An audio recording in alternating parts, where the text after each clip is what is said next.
And let's talk about integrity as well here. You yourself were 15-year-old when you came here in Toronto. So if I can take you back to that time, uh, what was it for you? Because you are already a teenager who must have had her own circle, her own aspirations and dreams with a set friends.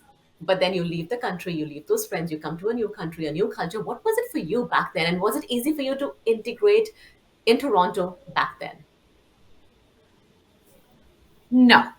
It wasn't. And it seems like you've heard this story before because you described exactly what happened to me, right? It was exactly what you mentioned. You're 15 years old, you have all your friends, you don't know the language. I didn't know English very well.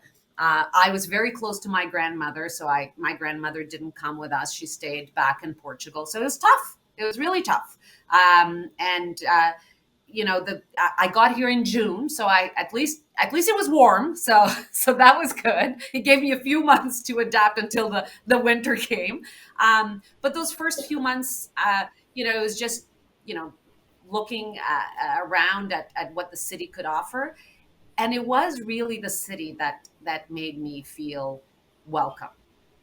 The difference of, oh, things work in here, and I got a part-time job a couple of months after, and I was so proud of it. I had my own money. It meant that I was going to be able to go to university, and Right. I would take the TTC home every day, around 9:30, 10 o'clock at night with my mom. We worked together. She had a day job and a night job, and at night we would come home and we felt safe.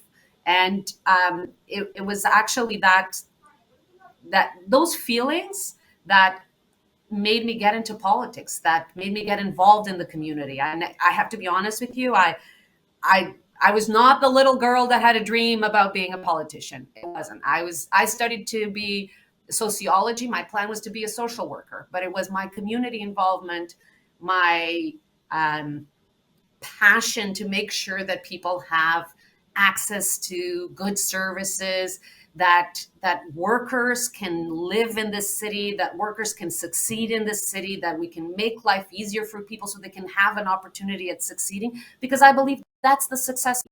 When our citizens succeed, that is the success of our city. And that's what moves me. That's why I got into politics, and that's what I want to bring my experience to the table, to make sure that as a city we are making life easier for people so they can succeed, because if we do that, the success of the city is limitless.